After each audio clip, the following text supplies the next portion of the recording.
단번에 0.5%포인트 오른 기준금리 소식으로 뉴스룸을 시작합니다. 사상 처음입니다. 두 번에 할 걸 한 번에 올리는 이른바 빅스텝입니다. 물가와 환율을 잡기 위해 비상 버튼을 누른 셈입니다. 그런데 대출받았던 분들은 이자 부담이 커지게 됐습니다. 부동산 시장도 여러 악영향을 받게 됐습니다. 하나씩 짚어보죠. 먼저 이세누리 기자입니다. 1.75%였던 기준금리를 2.25%로 올린 빅스텝은 금융통화위원들의 만장일치로 결정됐습니다. 기준금리를 한 번에 0.5%포인트 올린 것도, 석 달 연속 올린 것도 한국은행 역사상 처음입니다. 부작용이 있더라도 물가를 잡기 위해선 기준금리를 빨리 올려야 한다고 본 겁니다. 이렇게 해도 외환위기 이후 처음으로 6%를 찍은 물가 상승률이 더 오를 수 있다는 게 한국은행의 전망입니다. 때문에 이창용 한국은행 총재는 기준금리를 더 올리겠다고 공언했습니다. 이번에 50bp를 올림으로써 이를 억제하고자 합니다만 이미 물가 상승이 높아진 상황이기 때문에 연말까지 2.75나 3% 금리 수준을 시장에서 예측하는 것은 너무나 당연하다고. 달러당 1,300원을 넘어서 불안한 흐름을 보이는 환율도 기준금리를 더 올리려는 이유 중 하나입니다. 미국 금리가 한국 금리보다 높아지면 외국인 자금이 빠져나가 환율이 더 뛸 수 있기 때문입니다. 이렇게 되면 수입 물가가 더 올라 물가를 잡기도 어려워집니다. 40여 년 만에 가장 많이 오른 물가를 경험 중인 미국은 이달 말 기준금리를 결정합니다. 지난달에 이어 또다시 0.75%포인트 올리는 자이언트 스텝이나 아예 1%포인트 올리는 울트라 스텝을 할 수 있다는 관측입니다. 그럴 경우 오늘 한국은행 결정을 고려하더라도 미국 금리가 더 높아집니다. 한미 간 금리 역전으로 환율이 뛰는 걸 막기 위해 다음 주 방한하는 제닛 옐런 미국 재무장관과 추경호 부총리가 한미 통화수합 재개를 논의할 가능성도 있습니다.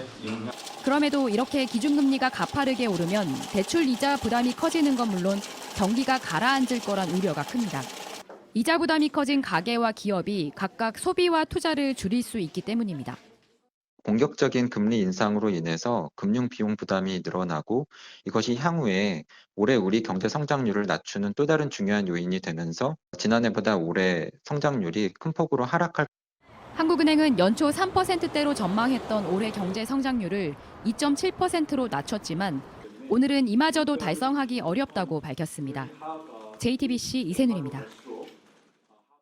자, 이렇게 결정한 뒤에 한국은행 총재가 내놓은 메시지가 아주 의미심장합니다. 이자가 평생 3% 정도라고 생각하면 안 된다. 위험을 생각하라는 얘기였습니다.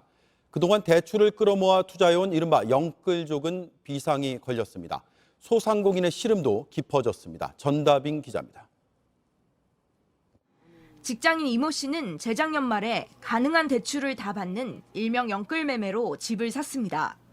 그런데 요즘 대출 이자가 늘어서 살림살이 부담이 커졌습니다. 주담대, 신용대출, 그리고 주식도 다 팔고 해가지고 영끌해서 집을 샀었거든요. 이미 작년하고 비교했을 때 0.5% 이상이 오른 상태거든요. 오르고 있다라고 하니까 아무래도 이제 걱정이 되게 크죠. 이 씨의 경우 주택담보대출은 아직 고정금리이지만 2억을 빌린 신용대출이 변동금리라 연 이자 부담이 벌써 100만 원 정도 늘었습니다. 이번 빅스텝 단행으로 대출 금리는 더 오를 가능성이 높습니다. 지난해 8월에 비해 지난달 기준금리가 1%포인트 올랐을 때 5대 은행의 신규 신용대출 평균금리는 1.06%포인트에서 1.22%포인트 상승했습니다. 이를 감안하면 이번엔 0.5%포인트에서 0.6%포인트 정도의 대출금리가 더 오를 수 있는 겁니다. 여기에 추가로 연말까지 0.5%포인트에서 0.75%포인트의 기준금리가 더 오를 수 있다는 점도 감안해야 합니다. 그러자 한국은행 총재가 직접 영끌족에게 메시지를 보냈습니다. 0에서 2%, 3% 수준에 계속 장기적으로 머물 것 같다라는 그러한 가정하에서 어떤 경쟁 활동을 하시는 것보다는 이런 위험이 있다라는 걸 생각하고 의사결정을 하시는 것이 훨씬 더 바람직한 상황이라고. 대출금리가 너무 가파르게 오르면 소상공인과 서민층은 감당하기 어려울 수도 있습니다. 금융당국과 정치권은 은행들에게 금리를 너무 많이 올리지 말라고 압박하지만 효과는 크지 않습니다. 은행들의 최근 금리 인하가 주택담보대출 상품 중심인데다 혜택을 적용받는 대상자도 얼마 없기 때문입니다. JTBC 전다빈입니다.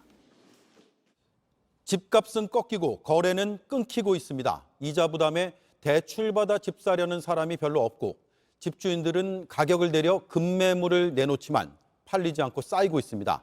빠르게 식고 있는 부동산 시장, 정원석 기자가 취재했습니다. 영끌족이 몰렸던 이른바 노도강, 서울 노원구, 도봉구, 강북구에선 최근 집값이 눈에 띄게 떨어지고 있습니다.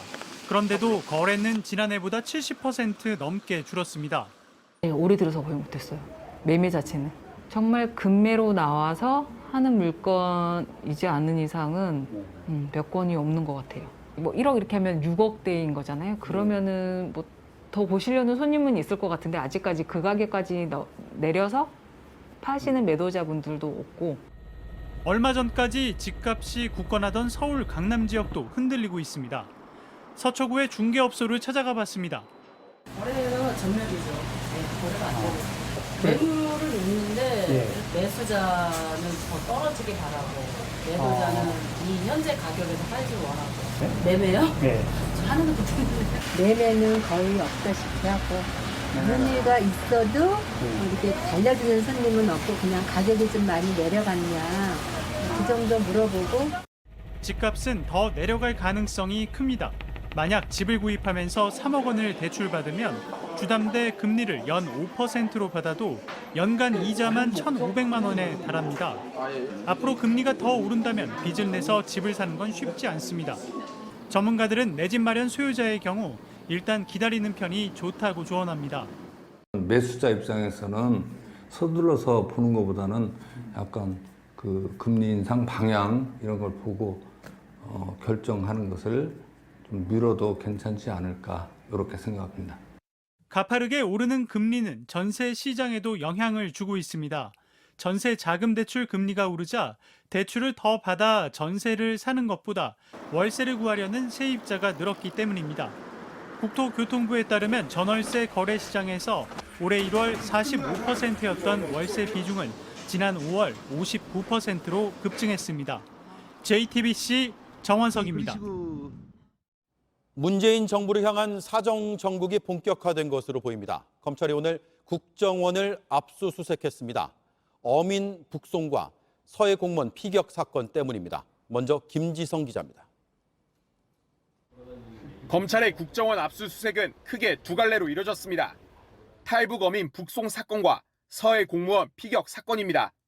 지난주 국정원은 서훈 전 원장과 박지원 전 원장을 검찰에 고발했습니다. 자체 조사 결과 서훈 전 원장이 지난 2019년 탈북 어민 2명을 북한으로 돌려보내는 과정에서 조사를 서둘러 끝냈다고 본 겁니다. 탈북민 조사가 길게는 몇 달이 걸리는데 정부는 탈북 닷새 만에 이들을 강제로 돌려보냈습니다. 검찰은 서훈 전 원장이 남북 관계에 끼칠 영향을 걱정해 조사를 빨리 끝내라고 지시한 것으로 의심하고 있습니다. 국정원은 박지원 전 원장이 지난 2020년 서해 공무원 피격 당시 첩보 관련 보고서를 무단으로 지웠다고도 결론 내렸습니다.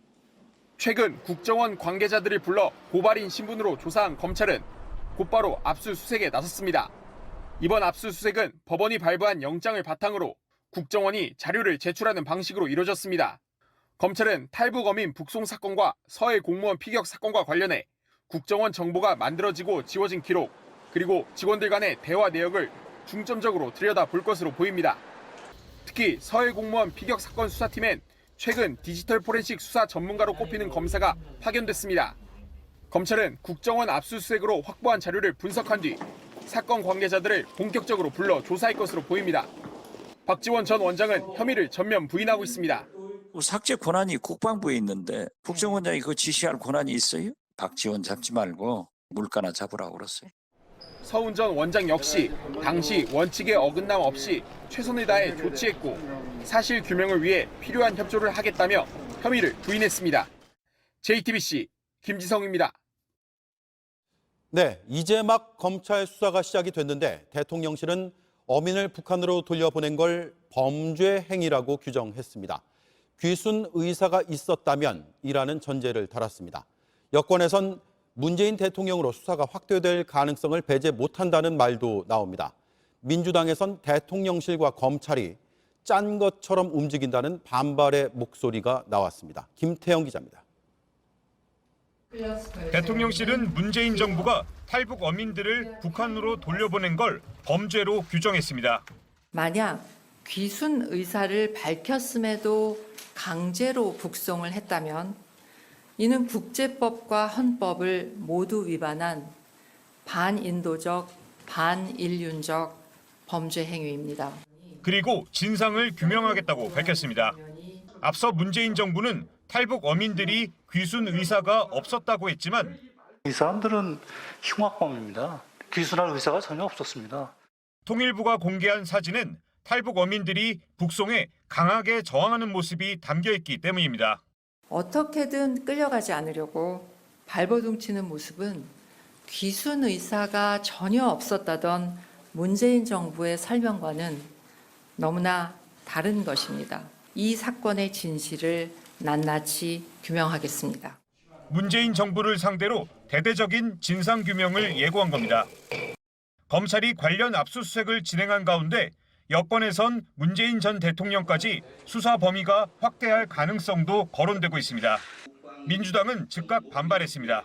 과거 안보와 관련된 사항을 하나하나 따져 정쟁의 칼을 뽑아 문재인 정부를 겨냥하고 있습니다.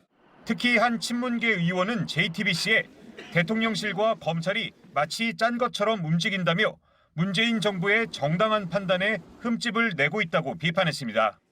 이에 대통령실은 정치 보복 차원은 아니라며 검찰 수사엔 선을 그으면서도 진상조사의 절차와 주체는 차후에 결정될 것이라며 정부 차원의 또 다른 진상규명도 예고했습니다.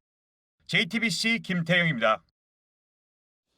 자, 통일부가 이례적으로 공개한 사진들을 보면 어민들이 억지로 끌려가며 북한에 넘겨진 걸로 느껴집니다. 그런데 이 사안은 면밀하게 따져봐야 할 것들이 많습니다.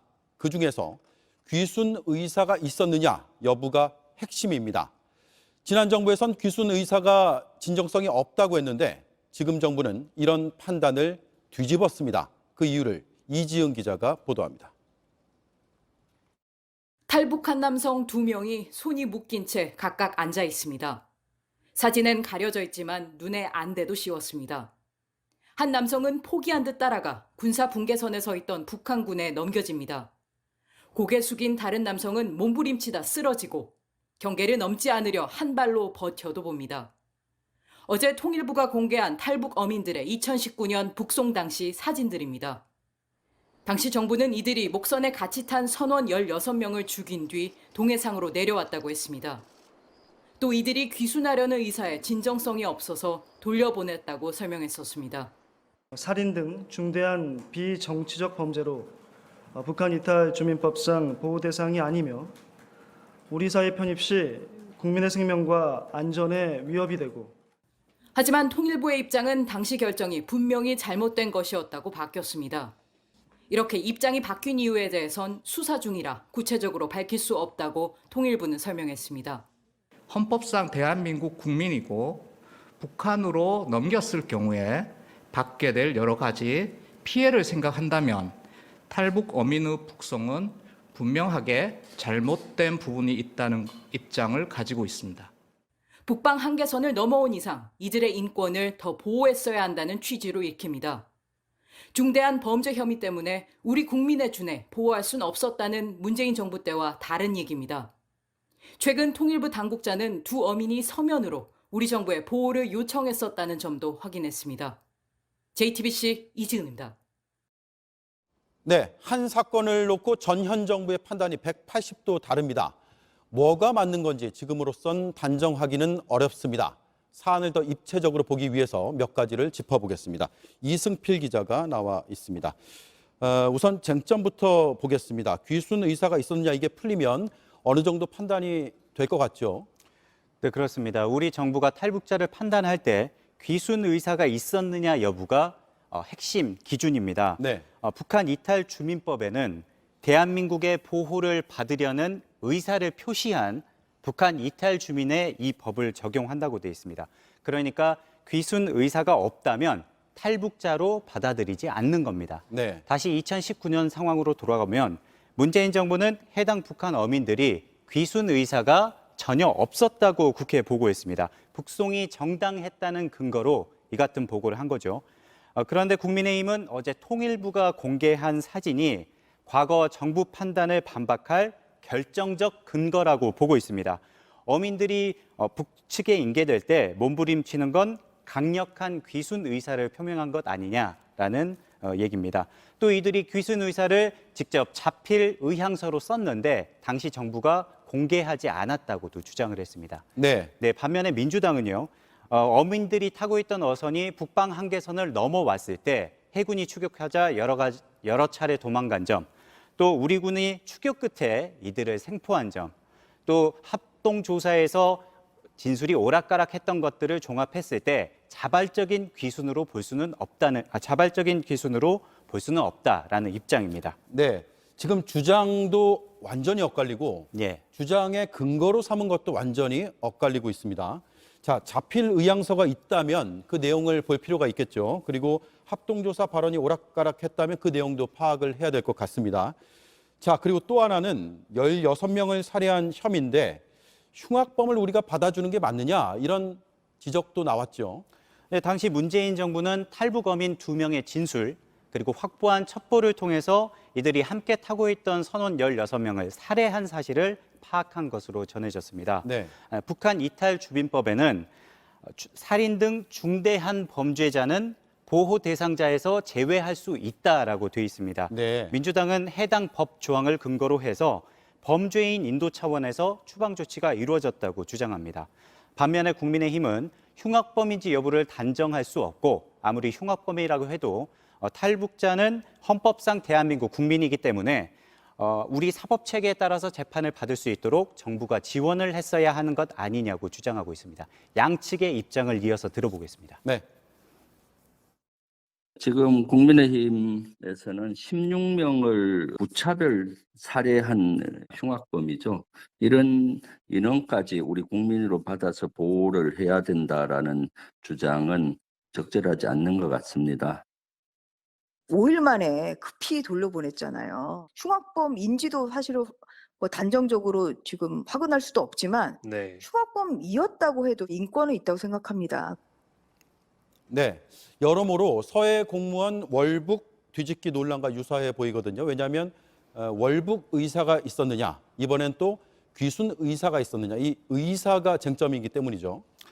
네, 유독 대북 관련 이슈와 관련해서는 해경이나 통일부, 국방부가 지금 정부 기관들이 과거 문재인 정부 때 했던 판단을 뒤집는 사례가 잇따르고 있습니다. 네. 특히 서해에서 피격된 공무원의 월북 판단을 뒤집었던 해경과 마찬가지로 이번 북송 사건의 경우에서도 통일부가 3년 만에 입장을 뒤집었는데 구체적인 근거는 제시하지 않고 있습니다. 네, 그래서 야당에서는 검찰과 대통령실이 마치 짠 것처럼 움직인다라는 말도 나왔고요.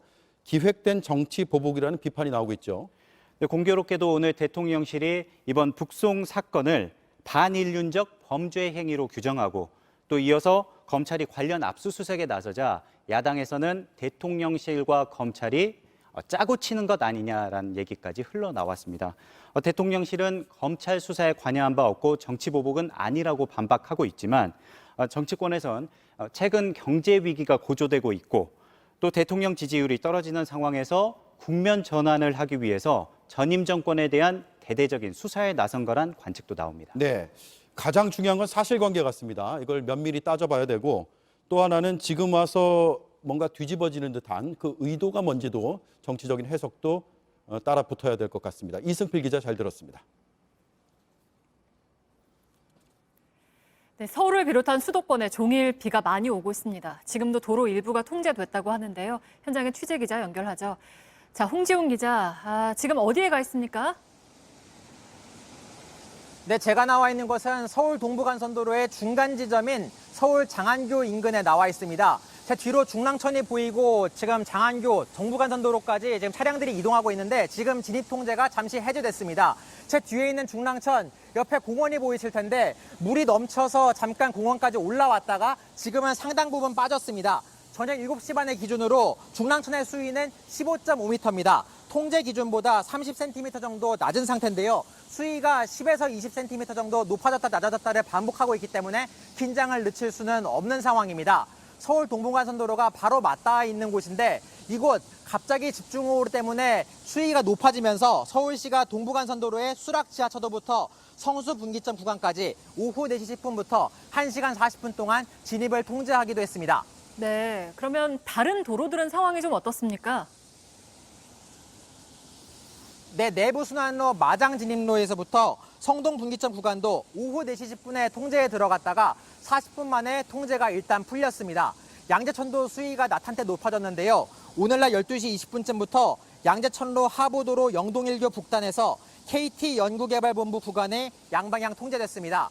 아직 퇴근을 못하신 분들은 가급적 대중교통을 이용하시는 것이 나을 듯합니다. 네, 그게 좋겠습니다. 그리고 KTX역 일부가 물에 잠기는 일도 있었죠?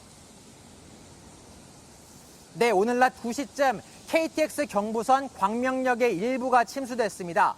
신안산선 철로 공사장이 근처에 있었는데 거기서 토사와 흙탕물이 역으로 흘러들어온 겁니다. 1층에서부터 계단과 승강기를 따라서 흙탕물이 계속 내려오면서 지하 2층까지 내려왔는데요. 이 때문에 승강장이나 승객 대기실 일부가 물에 잠기기도 했습니다.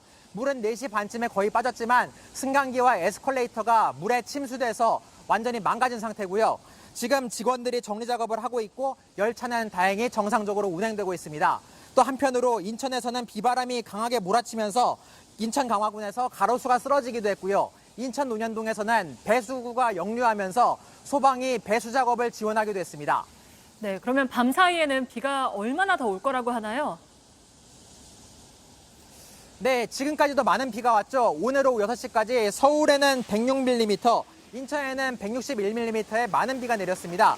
그런데 서울과 경기 남부에는 오늘 밤까지 천둥번개와 함께 시간당 30에서 50mm까지 많은 비가 천둥번개와 함께 내릴 것으로 예보돼 있습니다.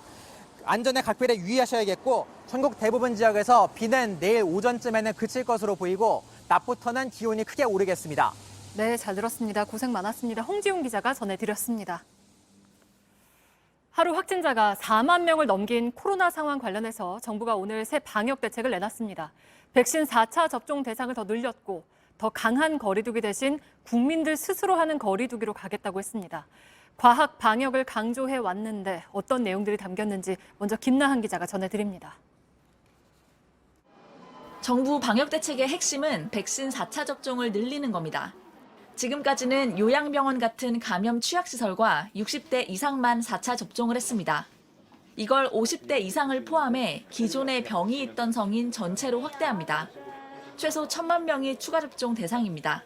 전체 4차 접종 대상은 18세 이상 면역 저하자 및 기저질환자, 50세 이상 연령층 전체, 감염 취약시설 5종의 입원, 입소자 및 종사자입니다. 영업시간 단축이나 사적 모임 제한 등 강화된 방역 조치는 빠졌습니다. 실내 마스크와 확진자 7일 격리 같은 최소한의 조치만 유지합니다. 확진자 수를 줄이기보다는 중증과 사망을 막는 의료체계 중심으로 대응하겠다는 취지입니다. 앞서 정부는 전 정부와 차별화되는 과학 방역을 하겠다고 공공연히 선언한 바 있습니다. 국민 여론이나 정무적인 판단에 의해서 방역을 했다고 한다면 이제부터는 과학적인 데이터에 근거해서 하지만 오늘 발표에서는 차별화의 근거도 달라진 점도 찾기 힘듭니다. 비판을 쏟아냈던 거리두기 복귀 가능성도 열어뒀습니다. 유행 상황에 중대한 변화가 생기는 경우 선별적, 단계적 거리두기 도입을 검토하겠습니다. 전문가들은 뚜렷한 근거 없이 과학 방역을 하겠다며 전 정부와 차별화를 주장한 것부터 문제라고 지적합니다. 지금 선택할 수 있는 게 그 정도밖에 없고 그게 어쩔 수 없는 거예요. 이전 정권이 2년 반 동안 경험한 것들을 잘 계승해서 최선의 노력을 다하겠다라고 얘기했었던 게 원래 옳았다는 거죠. 정부가 과학 방역에 활용하겠다는 전국민 항체 양성률 조사 결과는 빨라야 재유행이 정점에 이르는 9월 초에나 나올 예정입니다. JTBC 김나한입니다. 네, 취재 기자와 한 걸음 더 들어가 보겠습니다. 윤영탁 기자가 나와 있습니다. 자, 결국에는 백신 더 맞으라는 거네요. 그렇습니다. 백신 추가 접종 대상을 50대로 확대하고 해외 입국자가 입국 24시간 안에 PCR 검사를 받아야 하는 것 말고는 오늘 대책으로 달라진 것은 없다고 보셔도 됩니다. 방역당국도 획기적인 대책은 없지만 이전 같은 사회적 거리두기를 하지 않는다는 메시지를 국민에게 주고 또 통제보다는 백신과 치료제를 통한 자율방역으로 패러다임을 바꿨다는 데 의미를 두는 모습입니다. 네. 확진자가 지금보다 더 늘어도 거리두기를 예전처럼은 안 하겠다는 거예요, 그러면? 네, 일단 그런 대책을 그 전에 언급을 했었는데 오늘 좀 혼란스러운 상황이 있었습니다. 그거 먼저 좀 정리를 해드릴게요. 네. 한덕수 국무총리가 오늘 아침에 선별적이고 단계적으로 사회적 거리두기를 검토하겠다고 했는데요. 이게 고위험군을 대상으로 유행 규모에 따라 적용하는 것으로 해석돼서 논란이 있었습니다. 이를 의식해서 백경란 질병청장이 이전 같은 전 국민 대상의 일률적인 사회적 거리두기 도입은 하고 있지 않다라고 못 박으면서 진화에 나섰는데요.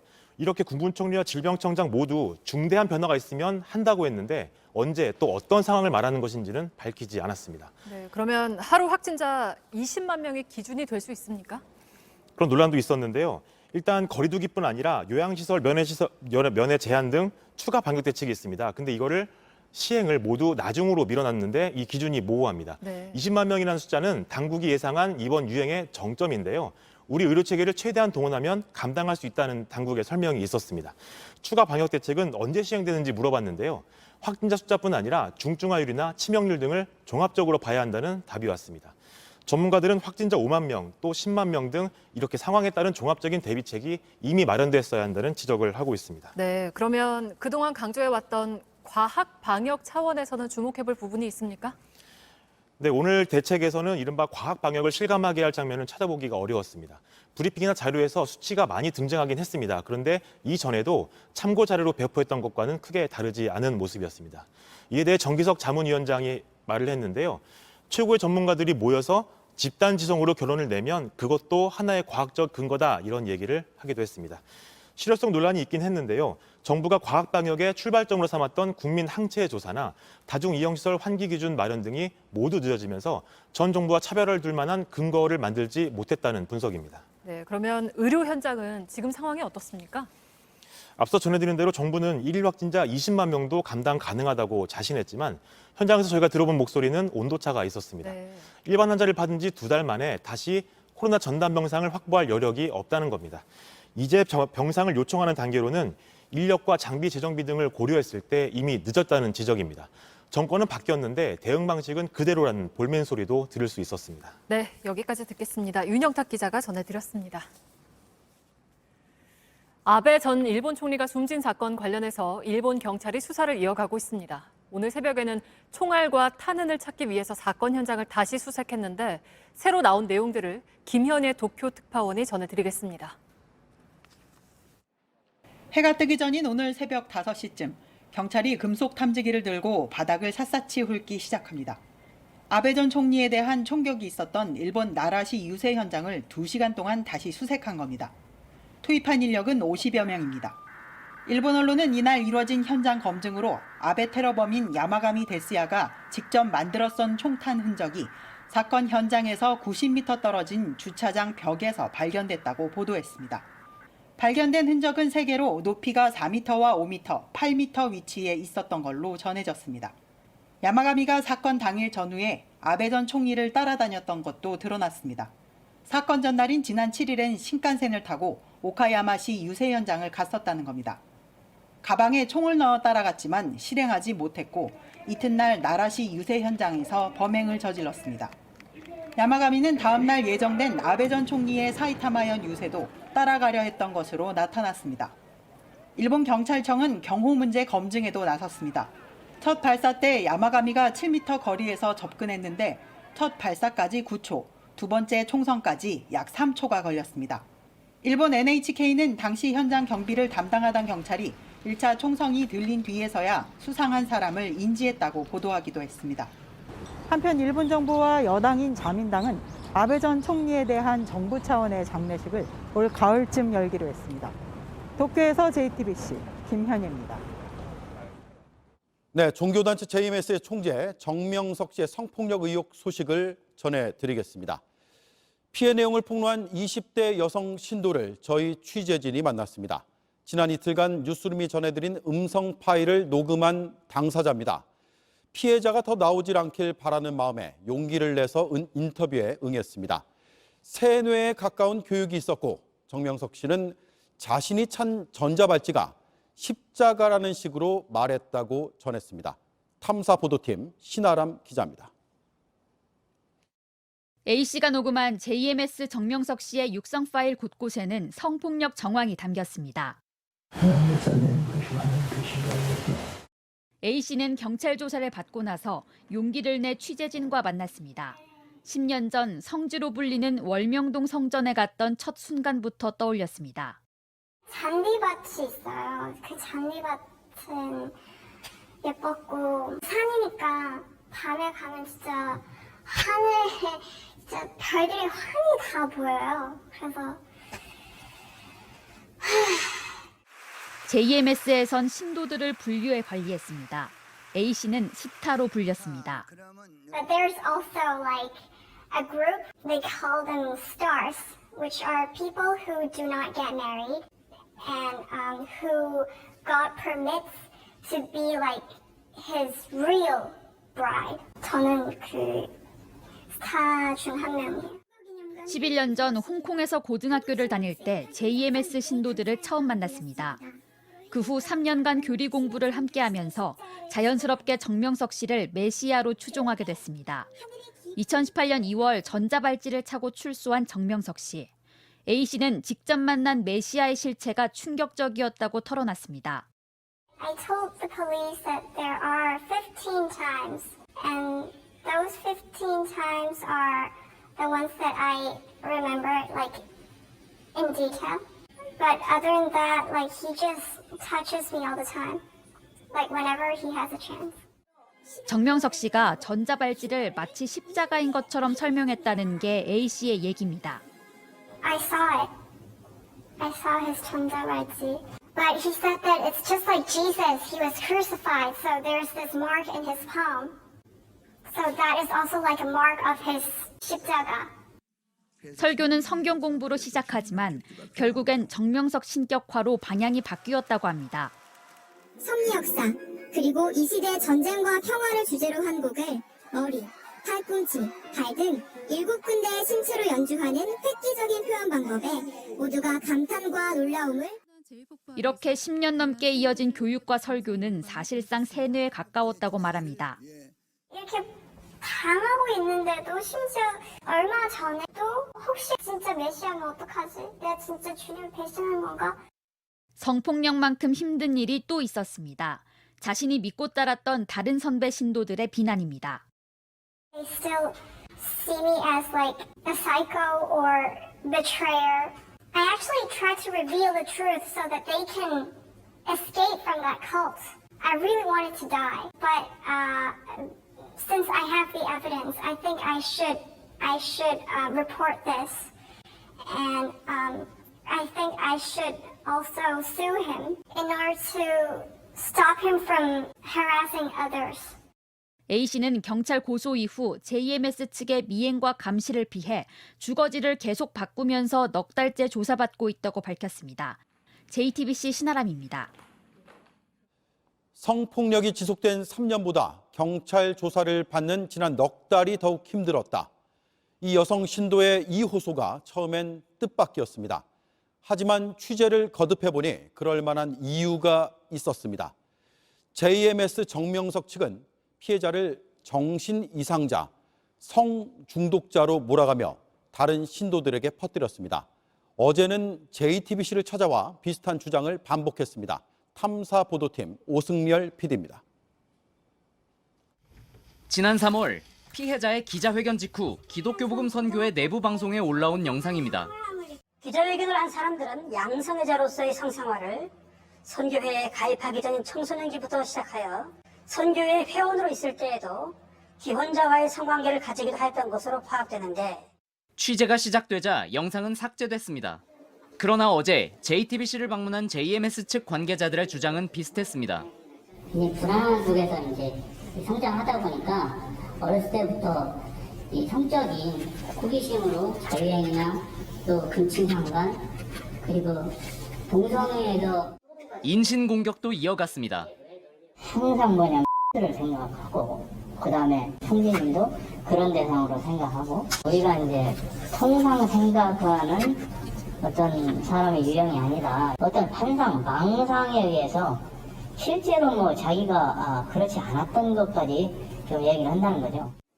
교단에서 탈퇴하면 흔히 쓰는 수법이란 게 탈퇴자들의 설명입니다. 걔는 원래 안 했을 때부터 뭐 남자를 밝혔다. 성적으로 문란했다. 그 사람 자체가 잘못되고 그 사람 자체가 형편이 없었다. 이런 식으로. JMS 측은 고소인이 불륜녀, 양성애자, 성중독자라고 주장하는 내용의 자료들을 경찰에 제출한 것으로 파악됐습니다. 경찰은 이를 바탕으로 고소인 조사를 진행했고 그 과정에서 A씨의 고통은 오히려 더 커져갔습니다. I'm not the crazy one. He is. I think he is mentally ill. That's all. JTBC 오승열입니다.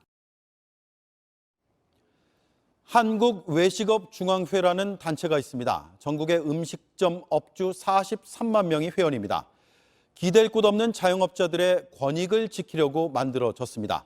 그런데 이 단체 엉뚱한 논란에 휘말렸습니다. 정부가 자영업자들에게 방역 물품 지원금을 줬는데 이걸 이용해 돈벌이를 했다는 의혹입니다. 20억 원 넘는 돈을 벌었습니다. 추적보도 훅 이가혁 기자입니다. 지난 1월 정부는 코로나19 방역 물품 지원금 제도를 운영했습니다. 소상공인들이 마스크 같은 방역 물품을 산 뒤 영수증을 내면 최대 10만 원까지는 현금으로 돌려주는 제도입니다. 한국외식업중앙회가 전국 음식점 업주 회원들을 대상으로 10만 원짜리 맞춤 방역 물품 세트를 팔기 시작합니다. 다른 데서 사지 말고 10만 원을 중앙회로 입금하면 KF94 마스크 250장을 보내준다는 겁니다. 마스크 한 장에 400원 꼴, 특별 혜택이라고 홍보했습니다. 자영업자 이익단체가 홍보하니 업주들은 별 의심 없이 믿었습니다. 수도권에서 음식점을 운영하는 A씨, 중앙회 홍보를 믿고 주문했는데 뭔가 이상하다는 걸 깨달았습니다. 단체로 사준다고 그러니까 얼마나 좋아요. 얼마나 좋은 걸 해주겠지. 그거 했는데 가격도 더블도 더 돼요. 올 1, 2월 단체가 판매한 마스크 가격을 확인해봤습니다. 온라인에선 장당 180원부터 347원, 중앙회가 판 가격보다 쌉니다. 많게는 마스크 한 장당 220원 차이였습니다. 그 조합하고 공제 만든 살림 목적이 우리는 그쪽에다 기대고 의지하고 체외주의 그냥 완전히. 내부 문건으로 확인했더니 이렇게 판매된 방역 세트는 9만 5천 개, 20억 8,800만 원을 벌었습니다. 항의가 빗발쳤습니다. 이때 잘못되지 않느냐. 단체에서 하면은 지금 시중에서 하는 것보다도 낮춰 팔아야 돼. 왜 배로 더 많으냐 하니까 뭐 그건 전 잘 몰라도 이래 팔을 이렇게 판다고 이러다. 중앙회는 판매 실적이 좋은 지회 30곳에 총 1억 2,700만 원을 지급하기도 했습니다. 회원들에게 마스크 비싸게 팔아 남긴 돈으로 상금까지 준 셈입니다. 한국외식업중앙회를 찾아갔습니다.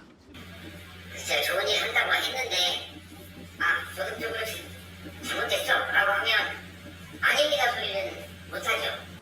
다만 문제를 깨닫고 지난 4월 이사회를 거쳐 수익금 중 8억 원을 사회공헌에 쓰기로 했다고 해명했습니다. 이런 사실을 알게 된 정부 관할 부처는 이번 경우 관리감독 대상이 될 수 있으며 소상공인을 위한 제도가 특정 단체 이윤 추구 수단으로 악용되는 건 용납할 수 없다고 밝혔습니다. 회원 A씨는 중앙회장을 비롯한 임원진을 사기와 업무상 배임 혐의로 경찰에 고발할 예정입니다. JTBC 이가혁입니다. 네, 인류의 눈이 우주 깊은 곳까지 포착했습니다. 미 항공우주국 나사의 제임스 웹이 보내온 사진들이 전 세계를 들뜨게 했습니다. 외계 생명체가 정말 있는 건지 오랜 궁금증을 풀어줄 거란 기대감이 아주 큽니다. 워싱턴에서 김필규 특파원입니다. 지구에서 7,600광년 떨어진 카리나 성운의 우주절벽 주위에 촘촘히 박힌 별들이 빛납니다. 미 항공우주국 나사의 연구원들은 가스와 먼지를 뚫고 나온 아기 별들이라고 설명합니다. Carina, a lot of the detailed structure we're seeing is due to these newborn stars, because newborn stars are very energetic. They have these massive stellar winds. 동그란 보석같이 빛나는 남쪽 고리 성운은 죽어가는 별들이 만들어낸 모습입니다.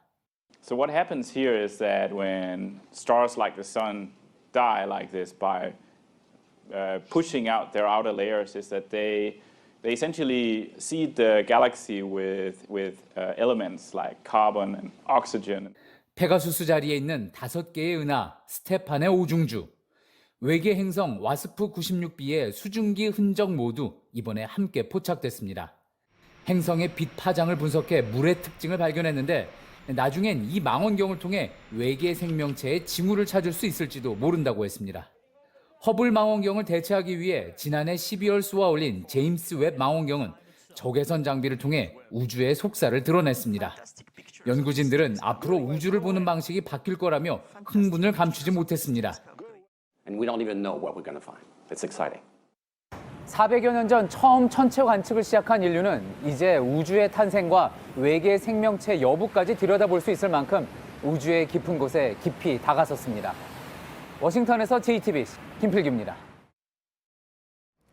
네, 이번엔 우크라이나 소식입니다. 러시아군이 점령한 마을에 남아서 끝까지 사람들을 돕던 시장의 가족들이 러시아군에 살해당했습니다.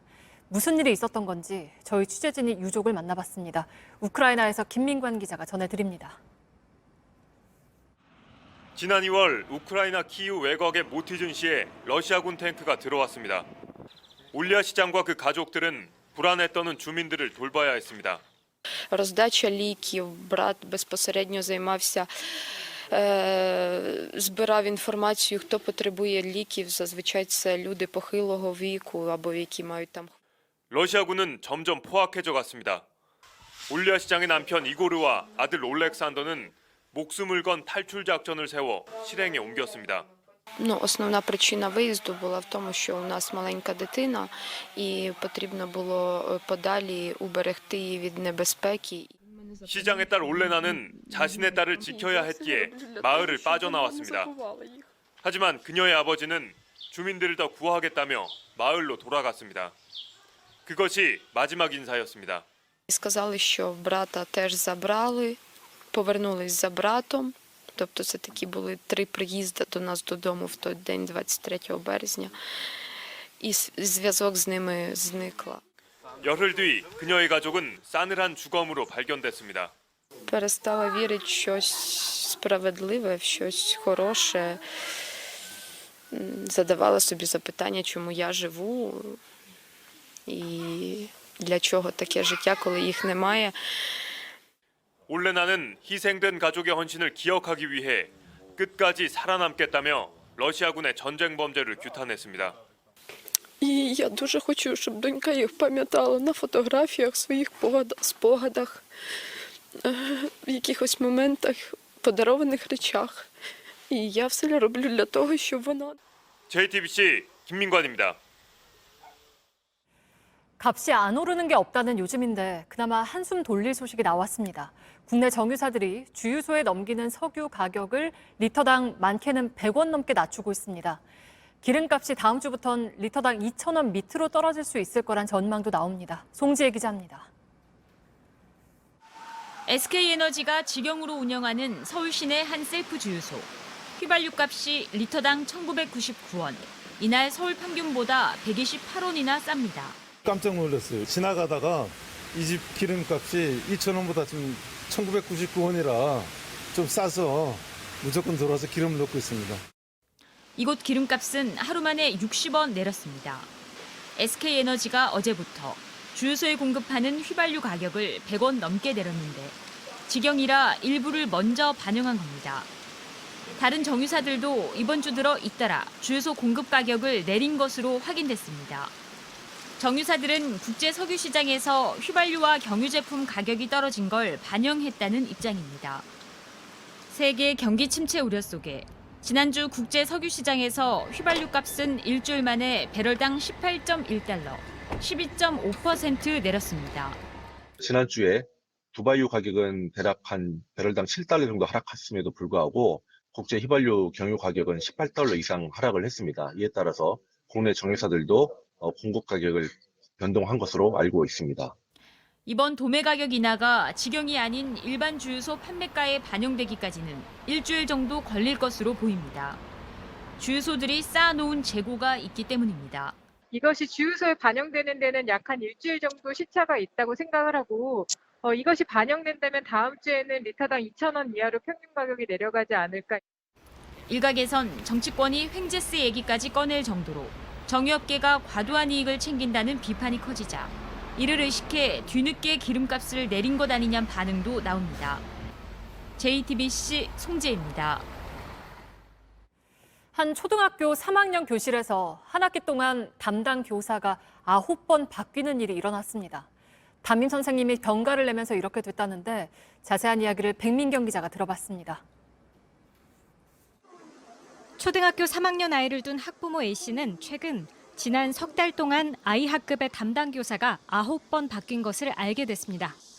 담임 교사가 병가를 내자 학교가 시간 강사를 고용한 건데 이 기간 강사 6명이 8차례 수업을 대신했습니다. 모든 교과를 담임 교사가 맡는 초등학교의 특성상 혼선도 생겼습니다. 아이들과 배운 걸 또 배웠다. 왜냐면 선생님이 바뀌니까 바뀐 선생님이 똑같은 걸 또 가르쳤다 이런 얘기가 있었고. 학부모들은 공지조차 받지 못했다고 말합니다.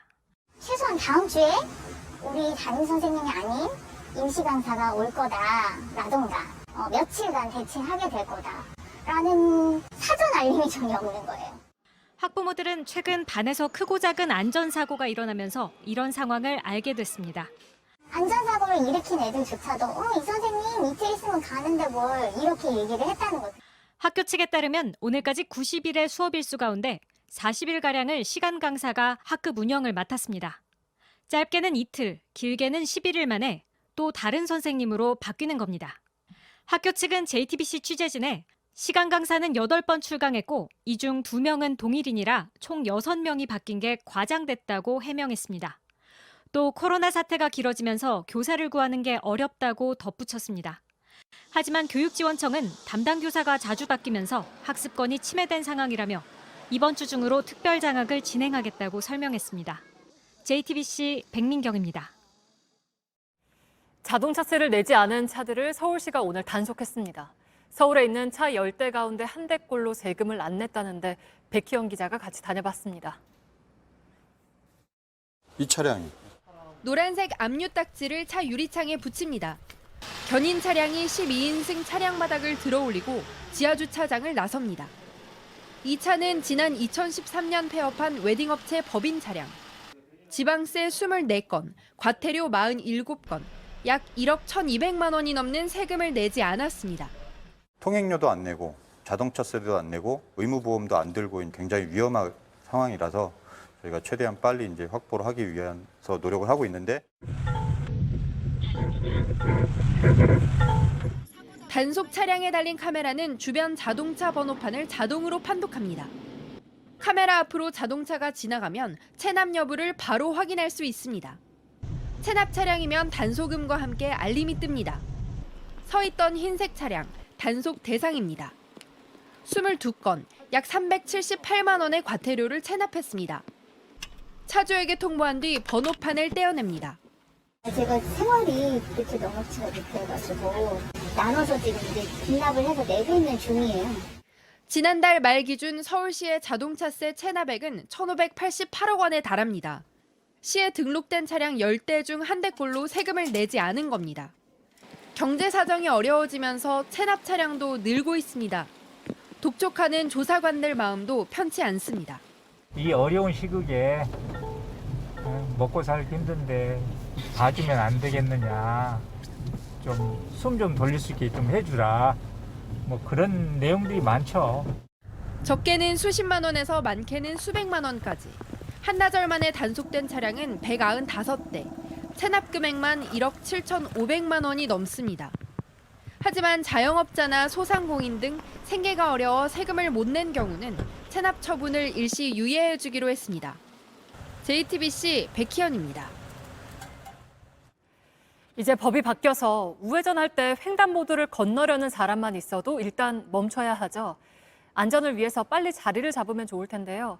한 초등학생이 우회전 버스에 치여 숨진 곳에서도 아직 불법 우회전하는 차량을 볼 수 있었습니다. 밀착 카메라 이혜원 기자가 전국의 교차로들을 돌아봤습니다. 광주의 한 교차로. 지난 5월 이곳에선 한 초등학생이 보행 신호의 횡단보도를 건너다 우회전하던 시내버스에 치여 숨졌습니다. 그 길로 가도 못하지 지금까지. 마음이 안 좋으셔서? 네. 사고가 난 횡단보도입니다. 지금은 그로부터 2달이 지났고 새로운 법도 시행됐습니다. 보시다시피 차도 사람도 많은 곳인데요. 지금은 이곳의 모습이 어떨지 지켜보겠습니다. 바뀐 법에 따라 보행자가 건너려고 할 때에도 대체로 일단 멈춥니다. 초등생 그 교통사고 그 뉴스도 보고 그래서 일단은 보행자 제일로 주의를 하고요. 하지만 여전히 불법 우회전을 하는 차들이 보입니다. 건너오는 사람이 있는데도 그대로 우회전하고 심지어 어린이가 건너가려는데 그 앞을 그대로 지나갑니다. 신호가 깜박깜박 하고 있을 때 건너야지 하는데 거기서 이렇게 대기하고 있고 보행자는 일단은 불안해요. 인근 다른 교차로도 상황은 마찬가지. 우회전차가 지나가는데 그 옆에선 노인이 길 건널 준비를 하고 있었습니다. 그 보행자가 그 통행하기 전에 차가 양보하지 않고 막 속도를 내서 더 빨리 통과하는 이런 이제 잘못된 습관을 조장한 측면이 있거든요. 신호가 없는 횡단보도의 경우 더 마구잡이로 지나갑니다. 지금 나도 이쪽으로 건너왔는데 그런 차들이 있더라고요. 안 좋죠, 아무래도. 위험하고. 서울의 한 교차로에서 1시간 동안 있어 보니 우회전 차량 24대 중 11대가 보행자가 있어도 그대로 지나갔습니다. 신호기가 있든 없든 상관이 없는 거고요. 보행자가 통행하려고 하는 의사가 있거나 운전자가 일수정지를 해야 되는 겁니다. 운전자들은 취지에 공감하면서도 현실적인 어려움을 말합니다. 순간적으로 바로 돌자마자 그 횡단보도가 있으면 정말 난처할 때가 너무 많더라고요. 일단은 무조건 멈추게 되는 거예요. 그러면은 이 좁은 도로에서 우회전 차량들이 이렇게 길게 뒷꼬리를 물고 기다려야 되는 거예요. 천안의 한 사거리엔 해가 저물면 불법 주차된 차들이 점점 늘어납니다. 이번에는 제가 한번 보행자의 입장에서 이 횡단보도를 건너가 보려고 하는데요. 운전자의 시야에선 과연 제가 어떻게 보일지 직접 확인해 보겠습니다. 보행자가 모두 건너간 것처럼 보이지만 차에 가려져 있던 기자가 갑자기 보이고 횡단보도로 뛰어오는 사람도 뒤늦게 시야에 들어옵니다. 최근 권익위가 횡단보도 일시정지 관련 주요 민원에 포함시키기도 했습니다. 차에서 내리면 우리 모두 보행자입니다. 결국 모두가 안전해지자는 이 법이 잘 정착하려면 일단 사람부터 살피는 습관이 필요합니다. 밀착 카메라 이혜원입니다.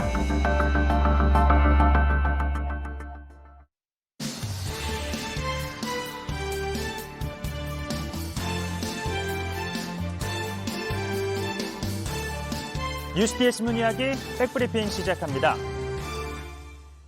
오늘 브리핑은요. 켜진 줄 모르고입니다. 이틀 전 국민의힘 초선 의원들이 이준석 대표 징계와 관련해 주고받은 대화가 뒤늦게 공개가 됐죠. 자, 기소가 되면 징계를 다시 해야죠. 수사 결과에서 성폭력 있었다 인정되면 어쩔 거야. 얘기는 그러니까 그건 나중에 아닐 경우도 생각을 해야지. 아닐 경우도 생각하는데 지금까지 조사한 걸 흘러보면 근데 이 가벌성이 있어. 이게 공소시 남아 있어요. 그건 중요한 게 아니라니까. 아니라고. 그걸 다 거짓말했잖아. 나 안 했다고. 그러니까 수사 결과에 따라 추가 징계 가능성이 있다고 한 건데요. 그런데 말이죠. 안 된다. 그렇지. 왜냐하면 이 중진 언론들은 중진들한테 전당대회, 중기전당대회 이런 얘기 안 나오겠고. 이렇게 뒤늦게 마이크가 커져 있다는 걸 알고 황급히 돌린 겁니다. 이 공개로 하려던 발언이 아니었다는 거죠. 이 추가 징계 가능성, 이 무슨 의미냐는 질문에 유상범 의원 이렇게 말합니다. 기소가 된다면 새로운 상황이니까 논의가 될 수 있다는 일반론적 입장을 말한 겁니다. 그러면서 되려 왜 의원들의 대화를 노출했냐며 유감을 표했는데요. 하지만 기자들, 카메라 다 모인 자리에서 한 발언을 사적인 대화로 간주해야 할까요? 그리고 국회 본회의장에선 이런 말이 논란이 된 적이 있었죠. 감사합니다.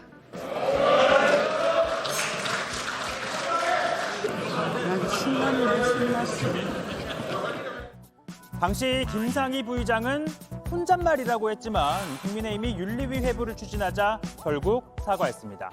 또 법사위 회의장에선 이런 일도 있었죠. 어이가 없어요. 근데 저 사람은 검사 안 하고 국회의원을 참 잘했어요. 죄 없는 사람을 여러 잡을 것 같아. 회의가 잠시 중단이 되자 당시 추미애 장관이 야당 의원에 대해 했던 말인데 고스란히 중계가 돼 결국 사과를 했었죠. 이 정치인들에게 마이크는 자신의 입장을 전달하는 중요한 수단입니다. 그러니 이 마이크 앞에 섰을 땐 신중, 또 신중하셔야겠습니다. 오늘 백브리핑은 여기까지입니다.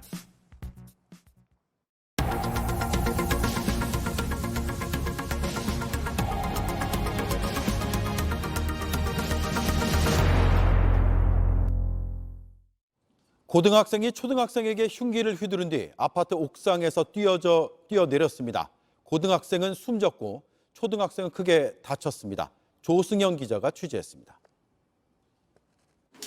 아파트 공동현관 앞에서 경찰이 출입을 막습니다. 통제선 너머에선 과학수사대원들만 분주히 움직입니다. 어제 저녁 7시쯤 강원도 춘천의 한 아파트에서 17살 고등학생이 12살 초등학생에게 흉기를 휘둘렀습니다. 승강기 안에서 초등학생을 여러 차례 공격했습니다. 저놈자 살려줘 이런 소리만 나죠, 여자가. 그러고 나서 이제 경찰차가 왔지. 가해잔 초등학생을 공격한 뒤 택시를 타고 3km 떨어진 다른 아파트로 도망갔습니다. 내리고 나서 보니까 차에 피가 많이 묻어있더라고요. 그래서 난 그 사람이 다친 줄 알고. 뒤를 쫓은 경찰이 도착했을 때 고등학생은 아파트 옥상에 서 있었습니다. 아버지까지 급히 와서 말렸지만 15분 만에 몸을 던졌습니다. 그리고 아버지가 설득하고 하는 도중에 또 에어매트 소방에서 설치하려고 하는데 바로 떨어져 버린 거야. 병원으로 옮겼지만 끝내 숨졌습니다. 습격을 받은 초등학생은 크게 다쳐 응급 수술을 받았습니다. 생명은 건졌지만 정신적인 충격이 큰 상태입니다. 범행 동기는 아직 알 수 없습니다. 숨진 고등학생은 학교에서 몇 차례 상담을 받긴 했지만 큰 문제를 일으킨 적은 없었습니다. 항상 말이 없었대요. 언제든지 말이 없었고 굉장히 소심한 편이고 얘 성격이 과격하거나 이런 거는 전혀 없었고. 경찰은 주변 인물들을 조사해 가해 학생에게 어떤 고민과 문제가 있었는지 찾고 있습니다. JTBC 조승현입니다. 멧돼지를 쫓으려고 만든 전기 울타리에 아버지와 딸이 감전돼 숨졌습니다. 비용 때문에 안전장치를 설치하지 않아서입니다. 이런 사고 처음이 아닙니다. 정영재 기자입니다. 전기안전공사 사고조사원들이 배전반 전압을 확인합니다. 220볼트가 흐르는 걸 확인하고 급히 전기를 끊습니다. 넘어오시면 안 돼요. 전선 좀 살아있습니다. 밭을 둘러싼 전기 울타리엔 220볼트 전기가 흐르고 있었는데 안전장치는 봉지에 든 차단기 2개가 닿였습니다. 어제 저녁 6시 40분쯤 이 밭에서 60대 아버지와 30대 딸이 숨졌습니다. 전기 울타리에 감전된 겁니다. 저희가 갔을 때 다리 쪽 있었던 것 같아요. 줄처럼. 가서 아버지 좀 모시고 와라. 저녁 먹을 때가 됐으니까. 그 딸이 나왔을 때 아버지가 쓰러졌을 때 이렇게 잡아당겼을 거 아니야. 전기 울타리는 멧돼지와 고라니가 들어오는 걸 막기 위한 용도입니다. 숨진 아버지가 3년 전 직접 설치했습니다. 전기 울타리는 이 220V 농업용 전기를 사용했습니다. 이 연결된 전선을 따라가 보면 울타리로 바로 이어집니다. 언제든 사고 가능성이 있는데 안전장치는 없었습니다. 낮은 전압으로 바꿔주는 목채기라는 장치를 써야 하는데 가격이 비쌉니다. 목채기는 펄스 전기라고 해가지고 칩니다. 이렇게 탁탁 칩니다. 탁 치고 말기 때문에 사람이나 동물이 스치거나 만져도 목채기는 손을 띄게 돼 있어요. 지난해 8월 평창에서도 직접 만든 전기 울타리에 걸려 50대 남성이 숨졌습니다. 지난 6년 동안 이런 사고만 5번째. 하지만 계도나 대책은 없습니다. JTBC 정영재입니다. 네, 저희 뉴스룸은 베이징 올림픽 당시 쇼트트랙 편파 판정을 지적한 우리 국제심판이 자격을 박탈당했다는 사실을 단독 보도한 바 있습니다. 정작 판정 논란을 일으킨 심판은 아무런 징계를 받지 않았다는 점, 또 여기에 대응하는 스포츠 행정력의 부재 문제도 짚었습니다. 한국기자연맹은 온누리 기자의 이 보도를 2분기 체육기자상 보도부문 수상작으로 선정했습니다.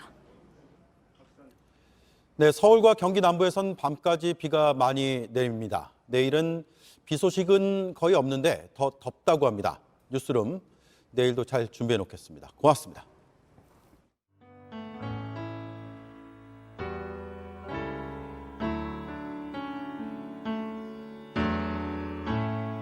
오늘도 이 비는 그치지 않아 모두 어디서 흘러오는 건지